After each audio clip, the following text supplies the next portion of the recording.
Welcome to Infinity IQ Plus. Hello students, कैसे हैं आप सब। आज है हमारा लास्ट वीडियो लेक्चर बायोमॉलिक्यूल्स के सपोर्ट मटेरियल के क्वेश्चंस पे, जिसमें हम डिस्कस करेंगे फिर से वही MCQ, assertion reasoning and case study के क्वेश्चन। आई होप कि पीछे के जितने 9 चैप्टर्स के लेक्चर्स अपलोड किए गए हमारे यूट्यूब चैनल पे उसको आपने गो थ्रू अच्छे से कर लिया होगा, क्योंकि एनसीईआरटी पढ़ के हम 2 मार्क्स, 3 मार्क्स और 5 मार्क्स के लिए तो प्रिपेयर हो गए हैं, बट अभी भी लैक ऑफ प्रैक्टिस के कारण आपका एमसीक्यू, असर्शन रीजनिंग और केस स्टडी प्रिपेयर नहीं है। तो वीडियो लेक्चर को देखना एकदम कंपलसरी है जिनके भी बोर्ड एग्जामिनेशन अभी है, क्योंकि पहला पेपर फिजिक्स का है। तो मैं ये सजेस्ट करूंगा कि आप सब लोग 14 या 15 फेब तक ये सभी वीडियो लेक्चर को एक बार गो थ्रू कर लें और फिर रिविजन में आप 22 ऑफ फेब से स्टार्ट कर सकते हैं। बट ऐसा नहीं है कि इन वीडियो लेक्चर के अपलोड होने के बाद फर्दर सपोर्ट आपको चैनल की तरफ से नहीं मिलेगा। हम लाइव कनेक्ट करेंगे आपके फिजिक्स पेपर के होने के बाद, जिसमें आप रियल टाइम पे आपके जो भी डाउट हो आप घर बैठे ही क्लियर कर पाएंगे, राइट। उससे पहले आपको बस एनसीईआरटी रिवाइज करना है, इन वीडियो लेक्चर को देखना है और फिर लाइव क्लासेस में कनेक्ट करना है जब आप रेगुलर प्रॉपरली रिवाइज करेंगे आफ्टर योर फिजिक्स पेपर। तो चलिए स्टार्ट करते हैं। बायोमॉलिक्यूल में पहला जो हमारा सेक्शन है वो है मल्टीपल चॉइस क्वेश्चन का सेक्शन, और उसमें फर्स्ट क्वेश्चन है which of the following acid is a vitamin.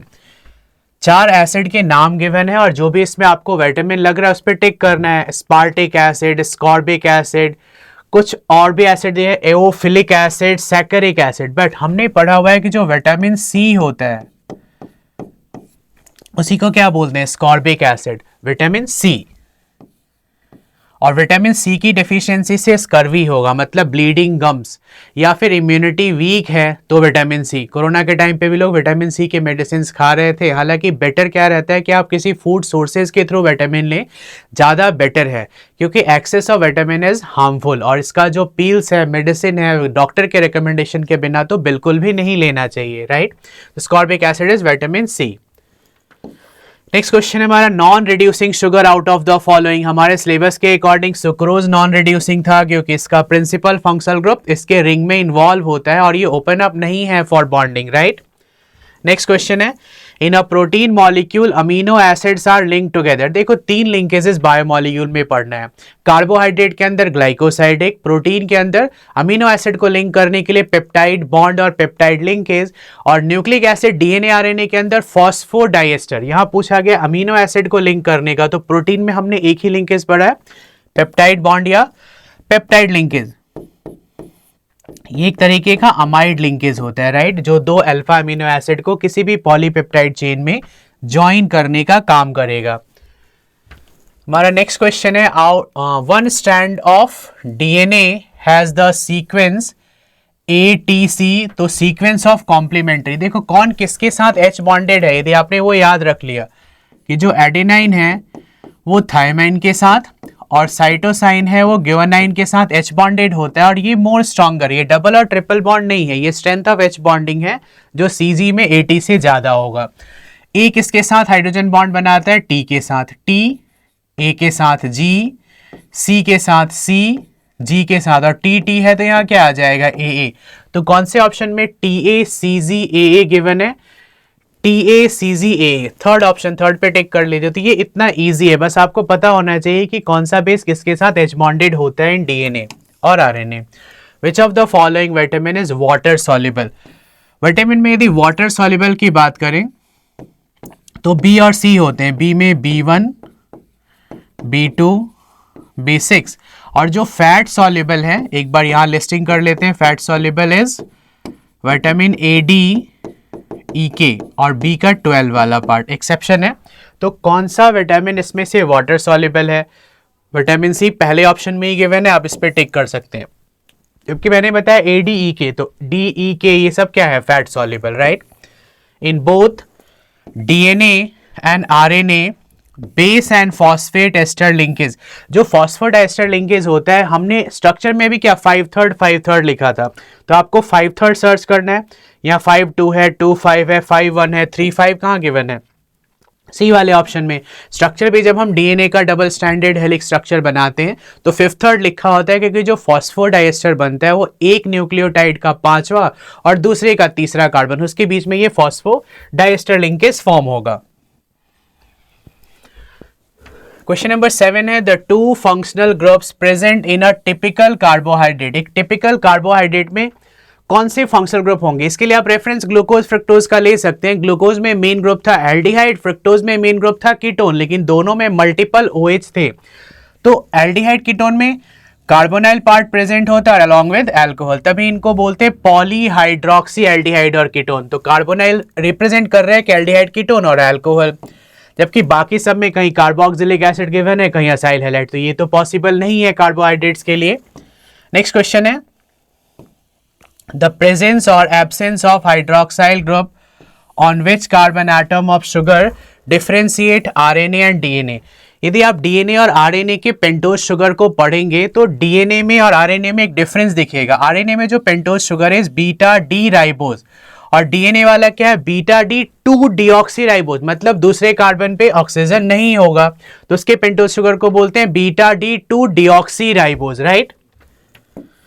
Next question है the carbohydrate known as invert sugar. देखो जब आप सुक्रोज की हाइड्रोलिसिस कराते हैं तो इसकी हाइड्रोलिसिस से इसका साइन ऑफ रोटेशन चेंज हो जाता है। सुक्रोज क्या है डेक्स्ट्रो रोटेटरी सब्सटेंस, बट इसके हाइड्रोलिसिस से जो प्रोडक्ट बनेगा उसमें एक है glucose which is dextro rotatory, fructose क्या है लेवो रोटेटरी, बट जो लेवो रोटेशन होता है वो डेक्स्ट्रो रोटेशन से ज्यादा होता है, तो प्रोडक्ट के जो मिक्सचर हैं उनका साइन ऑफ रोटेशन क्या है नेगेटिव, और सुक्रोज का क्या है डेक्स्ट्रो रोटेटरी पॉजिटिव।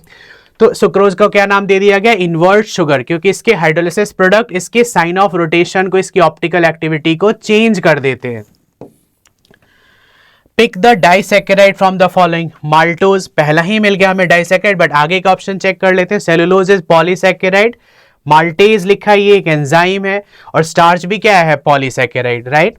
ऑप्शंस को ध्यान से पढ़ना है, कई बार क्या होता है एक से ज्यादा ऑप्शन सही होते हैं मल्टीपल चॉइस के कारण। Which of the following is not an aldose?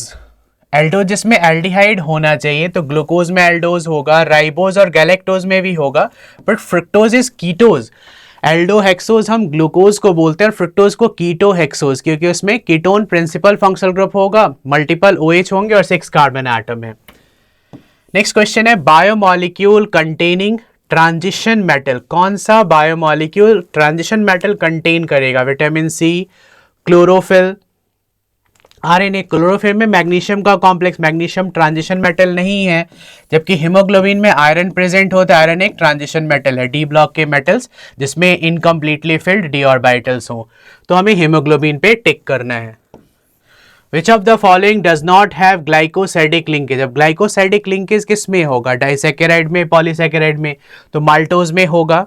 Amylose starch का ही कंपोनेंट है, इसमें भी होगा। सुक्रोज में भी होगा क्योंकि डाइसैकेराइड है, but galactose is monosaccharide. Monosaccharide में लिंकेज की जरूरत नहीं है इस तरीके के ऑक्साइड लिंकेज की। ये oxide linkage disaccharide, trisaccharide, decasaccharide, oligosaccharide, polysaccharide में होगा, बट मोनो में नहीं होगा।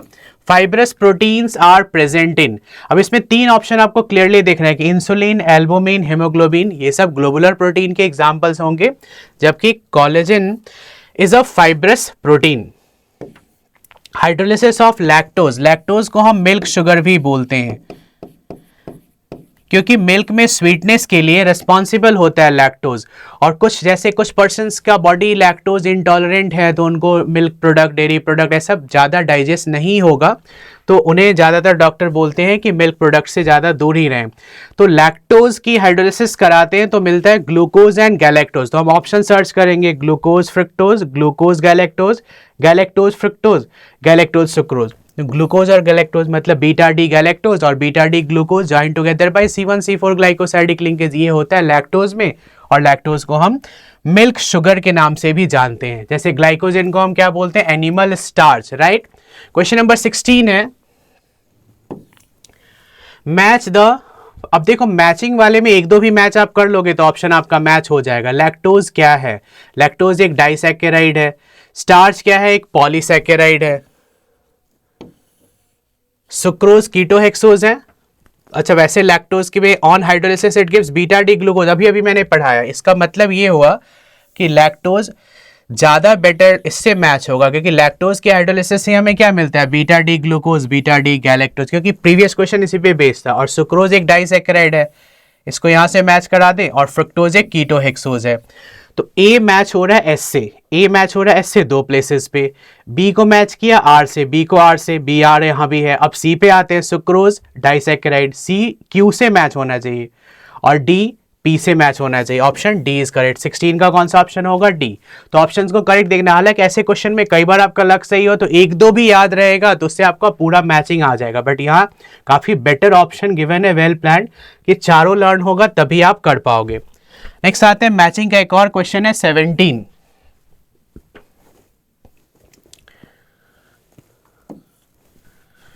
Match the carbohydrate in column A, और इसमें बी में देखो केराटिन एक प्रोटीन है, ग्लाइसिन अल्फा अमीनो एसिड है, राइबोफ्लेविन, देखो विटामिन में ही पढ़ाया जाता है कि विटामिन ए को रेटिनॉल बोलते हैं, B1 को क्या बोलते हैं? थाइमाइन, B2 को राइबोफ्लेविन, फिर पेरिडॉक्सिन BC को। तो राइबोफ्लेविन एक तरीके का विटामिन है, vitamin B1। Haemoglobin beta pleated एक प्रोटीन होगा। तो अब मैचिंग चेक करते हैं। ए को पी से मैच किया गया है, ए पी से एक ही जगह मैच हो रहा है, बी क्यू से, सी एस से और डी आर से। ए ऑप्शन इसका करेक्ट हो जाएगा। The number of chiral carbon atom present in beta D glucose. यदि बीटा डी ग्लूकोज का स्ट्रक्चर आपको याद हो, वैसे अल्फा डी बीटा जी का पायरानोज बनाएंगे तो ज्यादा बेटर रहेगा। ग्लूकोज में 4 कायरल कार्बन एटम होते हैं और बीटा डी ग्लूकोज का स्ट्रक्चर आप कुछ ऐसे बना सकते हैं। फर्स्ट पोजीशन पे ही जो एनोमेरिक है OHH, सेकेंड पे क्या होगा HOH, थर्ड पे होगा OHH, फोर्थ पे होगा HOH और लास्ट पे होगा CH2OH एंड H। 1 2 3 4 5 6, ये जो पॉइंट दिख रहे हैं carbon second, third, fourth, fifth, ये कायरल कार्बन एटम है। टोटल 4 कायरल कार्बन एटम होंगे। वहीं फ्रुक्टोज में कितने होते हैं? 3। विच of the following base is not present in RNA। अब देखो RNA का DNA में एक ही बेस, थाइमाइन की जगह यूरेसिल आ जाता है जब RNA में जाओगे। ये थाइमाइन जो है वो DNA में होगा और RNA में इसकी जगह क्या आ जाता है? यूरेसिल। यूरेसिल यहाँ गिवन RNA में होगा, साइटोसाइन एडेनाइन होगा ग्यूआनाइन, बट थाइमाइन DNA का पार्ट है और यूरेसिल RNA का पार्ट है। Hormone produce under stress which stimulates glycogenolysis in the liver of human being. Stress को कंट्रोल या स्ट्रेस के केस में एड्रेनलिन, एक्चुअली एड्रेनलिन एक हार्मोन है जो हार्मोन प्रोड्यूस होता है स्ट्रेस में। और कई बार क्या होता है कि बहुत लोग स्ट्रेस में होते हैं, डिप्रेशन में जाते हैं, BP लो हो जाता है, तो नॉर एड्रेनलिन एक तरीके का मेडिसिन है जो आपके ब्लड प्रेशर लो हो गया था उसको हाई करने का काम करेगा, आपको नॉर्मलाइज करने का काम करेगा। हालांकि इस चैप्टर में एंजाइम और हार्मोन्स का बस एलिमेंट्री आइडिया चाहिए, कुछ एंजाइम और कुछ हार्मोन का नॉलेज होना चाहिए। ज़्यादा प्रैक्टिस आपको किस पे करना है? कार्बोहाइड्रेट पे, जो चैप्टर का ऑलमोस्ट 50% पार्ट है, राइट। कार्बोहाइड्रेट में ग्लूकोज की जो केमिकल प्रॉपर्टीज हैं, स्ट्रक्चर्स हैं, डिफरेंस वाले क्वेश्चन। उसके बाद प्रोटीन, विटामिन एक छोटा टॉपिक है बट उससे हर साल क्वेश्चन आने के चांसेस होते हैं। लास्ट में न्यूक्लिक एसिड और elementary idea of enzyme and hormones, right. तो ये था हमारा MCQ सेक्शन और अब हम स्टार्ट करेंगे इसके बाद assertion, reasoning and case study के क्वेश्चन। एक ही वीडियो लेक्चर में इसको पूरा कवर करेंगे क्योंकि इसमें कोई लेंदी कैलकुलेशन तो है नहीं, आपको बस क्वेश्चन आंसर समझना है। और हो सकता है कि जो हम क्वेश्चन आंसर अभी क्लास में डिस्कस कर रहे हैं वही आपके एग्जाम में भी आ जाए, तो वीडियो लेक्चर आपके लिए और भी ज़्यादा यूजफुल हो जाएगा। प्लस CUET की तैयारी में भी ये ज़रूरत आपको आएगा। आप कॉम्पिटिशन नीट या JEE के लिए जा रहे हो वहाँ भी ये चैप्टर इंक्लूडेड है, राइट। तो चलिए स्टार्ट करते हैं नेक्स्ट सेक्शन जिसमें हम कवर करेंगे असर्शन एंड रीजनिंग के क्वेश्चन। तो पहला असर्शन रीजनिंग क्वेश्चन है, चलिए आते हैं। असर्शन रीजनिंग में हमेशा ये 4 ऑप्शंस गिवन होता है, फिर भी मैं सजेस्ट करूंगा कि आप ऑप्शन को एक बार जरूर पढ़ लीजिए, कई बार ऑप्शन चेंज कर देते हैं।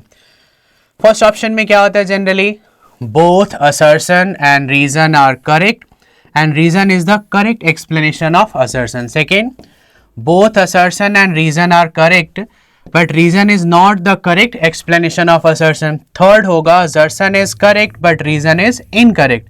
और last, assertion is incorrect but reason is correct. कई बार क्या होता है लास्ट वाले में लिखा होता है बोथ आर इनकरेक्ट, तो थोड़ा एक बार ऑप्शंस को जरूर पढ़ लीजिए बिफोर स्टार्टिंग द क्वेश्चन। पहला क्वेश्चन है, असर्शन में गिवन है a solution of sucrose, sucrose जो शुगर, घर में आप चीनी यूज करते हैं, in water is dextrorotatory correct but on hydrolysis in the presence of little HCl it become लेवोरोटेटरी।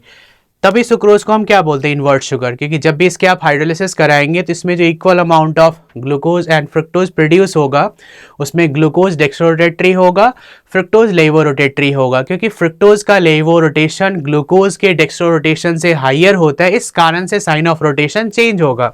अब देखते हैं क्या यही रीजन गिवन है, असर्शन तो सही हो गया। Sucrose on hydrolysis gives unequal amount, अब ये यहीं पे प्रॉब्लम है, unequal amount of glucose and fructose, जिसके कारण साइन ऑफ रोटेशन चेंज होता है। नहीं, एक्चुअली इनके जो प्रोडक्ट्स होते हैं उसमें ग्लूकोज डेक्स्ट्रोरोटेटरी और फ्रुक्टोज लेवोरोटेटरी, उनके एंगल ऑफ रोटेशन में डिफरेंस होता है, तभी से इन्वर्ट शुगर बोलते हैं और तभी वो डेक्स्ट्रो से लेवो बन जाता है। तो ऐसे केस में जब असर्शन सही है और रीजन गलत है, आप कौन सा ऑप्शन टिक करते हैं, C option, right. Next question पे आते हैं, सेकेंड।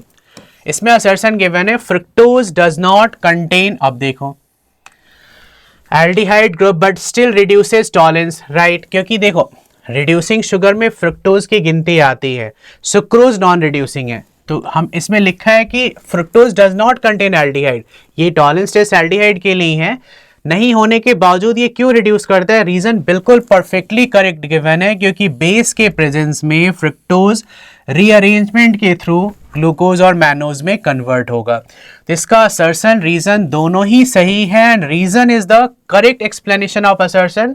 तो कौन सा ऑप्शन हमें टिक करना है यहाँ, A option, right. Next question पे आते हैं, असर्शन गिवन है D plus glucose is dextrorotatory, yes glucose is dextrorotatory correct है, फ्रुक्टोज लेवोरोटेटरी होता है और D represent its dextrorotatory nature. अब यहाँ एक प्रॉब्लम है, डी और एल जो होते हैं ना वो ऑप्टिकल आइसोमेरिज्म के लिए नहीं है, ये कॉन्फ़िगरेशन के लिए है, क्योंकि ग्लूकोज का जो कॉन्फ़िगरेशन है वो प्लस ग्लिसरॉल्डिहाइड से मैच होता है, इसलिए कैपिटल डी लगाते हैं, जो प्लस है वो डेक्स्ट्रोरोटेटरी के लिए है। तो थर्ड में भी आप कौन सा ऑप्शन टिक करेंगे, सी ऑप्शन, क्योंकि जो ग्लूकोज और फ्रुक्टोज में हम कैपिटल डी और एल लगाते हैं वो स्मॉल डी एल नहीं है, वो डेक्स्ट्रोलेवो नहीं है, वो उनकी कॉन्फ़िगरेशन को असाइन कर रहा है, जो हम कंपेयर करते हैं ग्लिसरॉल्डिहाइड के डेक्स्ट्रोलेवो से। और जो प्लस और माइनस साइन है उसे स्मॉल डी स्मॉल एल से शो करते थे ऑप्टिकल आइसोमेरिज्म में, एक्चुअली वो शो करते हैं कि डेक्स्ट्रोरोटेटरी है और माइनस होता तो ये लेवोरोटेटरी हो जाता। Next question, vitamin D can be stored in our body, अभी अभी मैंने बताया कि ए डी ई के ये सब फैट सॉल्युबल विटामिन्स हैं, तो स्टोर्ड होंगे, correct. Vitamin D is fat soluble इसलिए स्टोर्ड होंगे।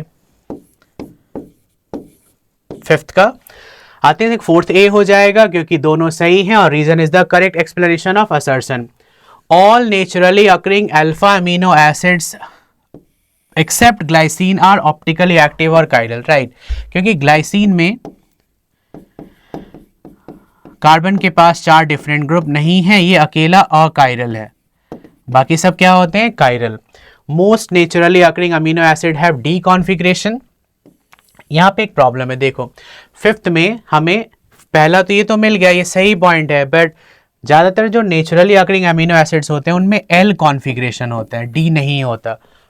तो ऑप्शन कौन सा सही होगा इसमें, C option, right. Question number 6 पे आते हैं, in the presence of enzyme substrate molecule can be attacked by the reagent effectively. तो इसमें हमें पहला हमने ये पढ़ लिया, ठीक है, कि एंजाइम के प्रेजेंस में सबस्ट्रेट मॉलिक्यूल अटैक होता है bye the reagent effectively, right, क्योंकि एंजाइम उसको कैटेलाइज करेगा। Active site of enzyme hold the substrate molecule in a suitable position, correct. Enzyme का यही एक्शन ही होता है कि ये एंजाइम एक तरीके का बायो कैटलिस्ट है, जो काम रिएक्शन में कैटलिस्ट का है, यहाँ पे जितने भी हमारे बायोलॉजिकल सिस्टम में रिएक्शंस होते हैं उनको कैटेलाइज करेगा, सबस्ट्रेट को प्रोडक्ट में ब्रेक डाउन करेगा, सभी रिएक्शन डिकम्पोजिशन होंगे उनके एक्टिव फंक्शनल पार्ट को, और इसमें लॉक की मेथड भी लगता है, मतलब सबस्ट्रेट का स्ट्रक्चर एंजाइम के फंक्शनल ग्रुप के स्ट्रक्चर कॉम्प्लीमेंट्री होते हैं, तो एक पर्टिकुलर एंजाइम से आप पर्टिकुलर सबस्ट्रेट को ब्रेक कर पाओगे। एक ही एंजाइम से डिफरेंट सबस्ट्रेट को हम ब्रेक नहीं कर सकते हैं, जैसे एक ही की से आप डिफरेंट लॉक को ओपन नहीं कर सकते। इट मीन्स इसमें असर्शन एंड रीजन दोनों सही है और reason is the correct explanation of assertion. Enzyme का एलिमेंट्री आइडिया पढ़ना है और मुझे लगता है कि आज के वीडियो लेक्चर में ही वो एलिमेंट्री आइडिया आपका कवर हो जाएगा, राइट। नेक्स्ट क्वेश्चन पे आते हैं, सुक्रोज इज नॉन रिड्यूसिंग, अभी कितनी बार हमने डिस्कस कर लिया इसी वीडियो लेक्चर में. Yes it is correct. It has glycosidic linkage, ये भी सही है. बट नॉन रिड्यूसिंग का जो ऑप्शन इसमें रीजन देना चाहिए वो ये कि सुक्रोज का जो प्रिंसिपल फंक्शनल ग्रुप है is held in the ring and is not open up और अवेलेबल फॉर बॉन्डिंग. इंडिविजुअली दोनों सही हैं बट रीजन असर्शन को करेक्टली एक्सप्लेन नहीं कर पा रहा है, इसके लिए ऑप्शन क्या बनाया गया, B option. Right. Next question पे आते हैं. Assertion vitamin C has to be continuously supplied in diet through diet. Reason क्या है कि विटामिन जो सी है वाटर सॉल्युबल है.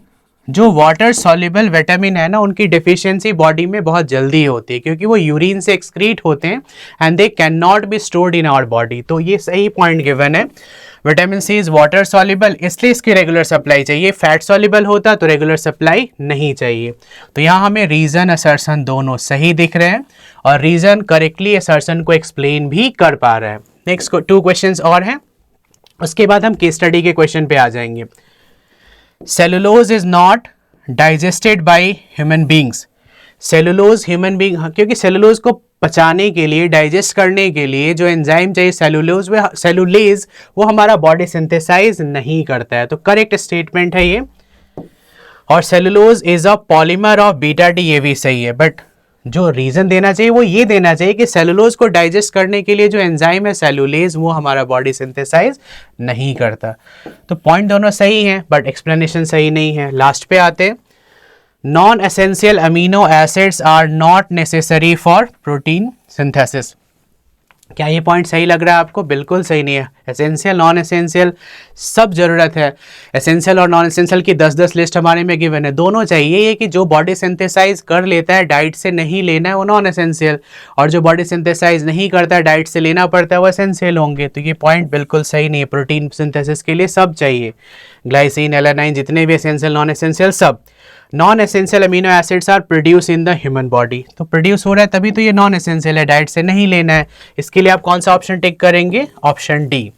तो बायोमॉलिक्यूल में यही है कि यदि आप एनसीईआरटी सही से गो थ्रू कर लें, ये एक वीडियो लेक्चर उसमें ऐड ऑन कर लें, तो 7 मार्क्स तो आपके कंफर्म है, कहीं नहीं जाना है, क्योंकि उसमें हमेशा सिलेबस के विद इन ही क्वेश्चन आते हैं, बाहर से कभी कुछ नहीं पूछा गया है.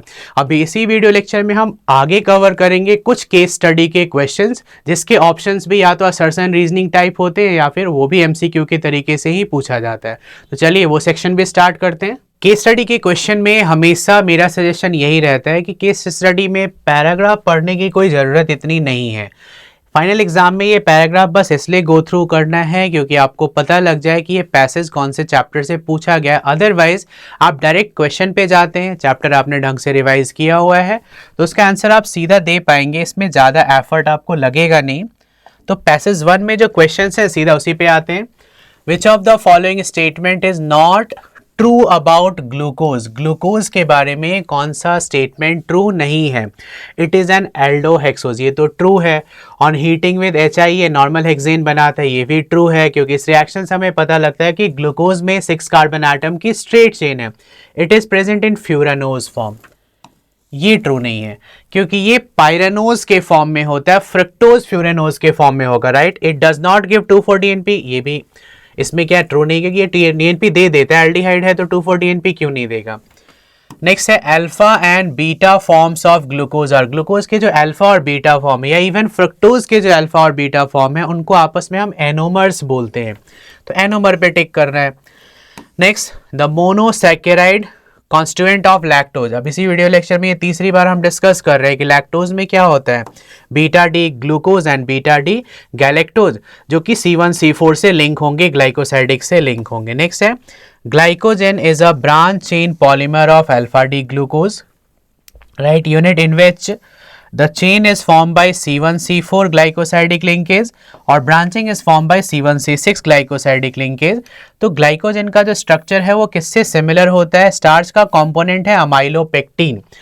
But it is rather highly branch. Glycogen में ब्रांचेस ज़्यादा होंगे।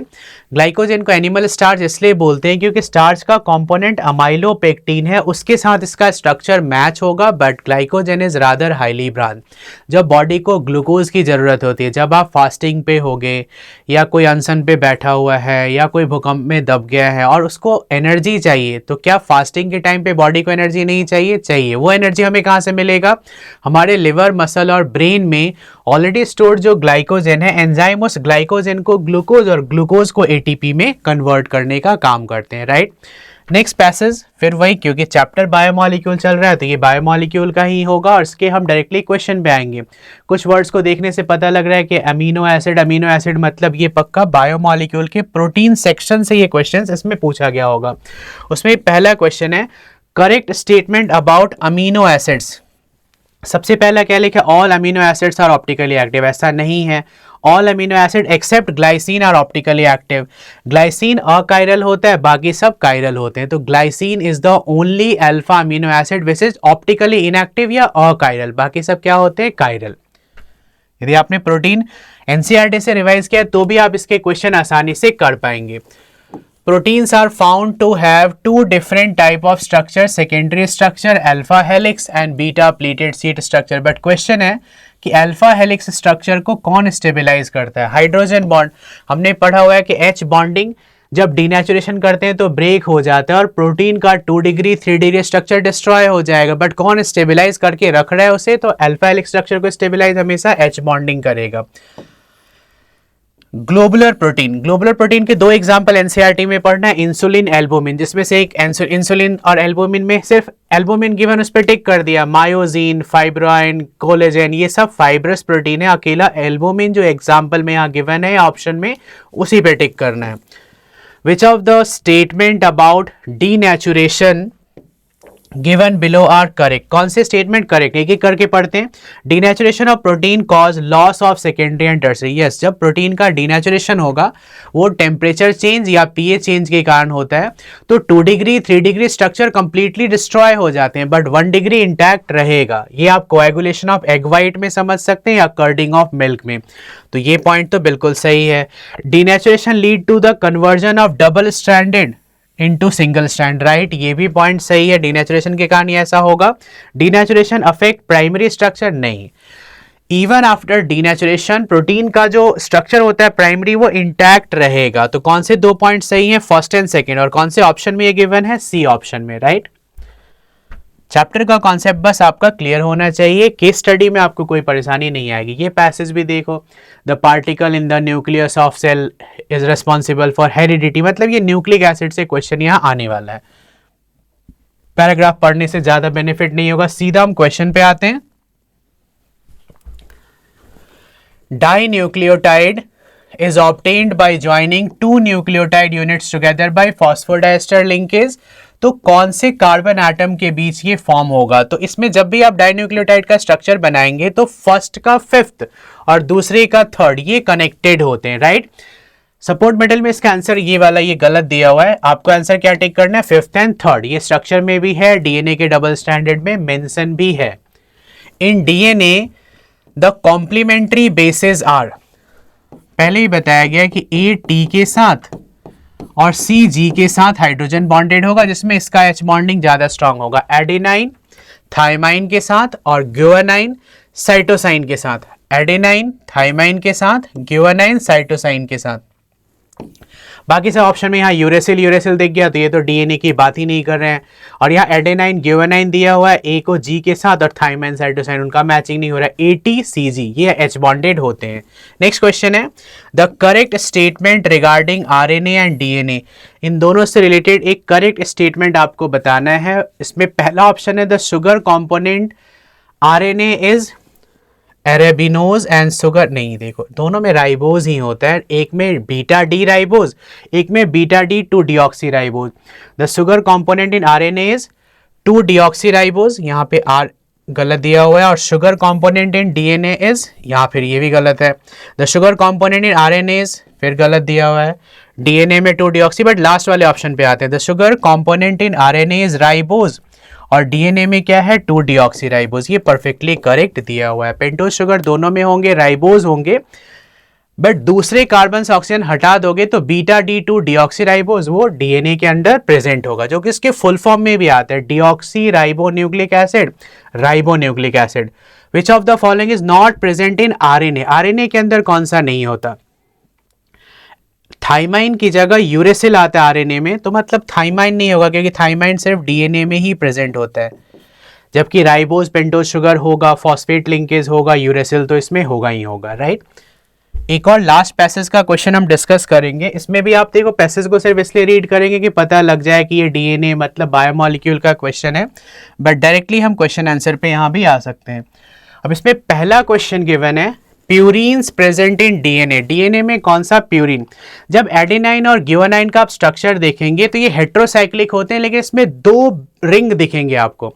तो 2 रिंग वाले जो बेसेस होते हैं हेट्रोसाइक्लिक नाइट्रोजन कंटेनिंग, उनको हम प्यूरिन्स बोलते हैं, और सिंगल रिंग वाले क्या होते हैं? पेरिमिडीन्स होते हैं, और प्यूरिन्स पेरिमिडीन ही आपस में H बॉन्डेड से कनेक्टेड होंगे। तो इसमें ऑप्शन कौन सा सही है? एडेनाइन, ग्यूआनाइन, इनको हम प्यूरिन्स बोलेंगे, क्योंकि इसमें 2 रिंग वाला स्ट्रक्चर होगा हेट्रोसाइक्लिक, और जो पेरिमिडीन्स होंगे उसमें सिंगल रिंग वाला स्ट्रक्चर होगा। हेट्रोसाइक्लिक वो भी होगा, हेट्रोसाइक्लिक ये भी होंगे। नेक्स्ट क्वेश्चन पे आते हैं। डीएनए मॉलिक्यूल हैज डैश, यहां ऑप्शन है इंटर न्यूक्लियोटाइड लिंकेज, एंड जो purine sequence of the different nucleotides are क्या? तो पहले वाले, यहां भी थोड़ा ऑप्शन यहाँ गैप देना चाहिए था इनको, तो इससे मैच हो जाता है कि इरेगुलर इंटर न्यूक्लियोटाइड लिंकेज और purine sequence of the different nucleotide are regular, right. तो उस तरीके से हमें देखना है कि किस पे टिक करें, दोनों। हालांकि ये ऑप्शन क्वेश्चन ही करेक्ट नहीं है, एग्जाम में ऐसे बहुत कम चांसेस है कि इस तरीके के मिसप्रिंट हो या कुछ गलत क्वेश्चन आपसे पूछा जाए, राइट। तो इसमें आई गेस पहला रेगुलर, दूसरा इरेगुलर होना चाहिए।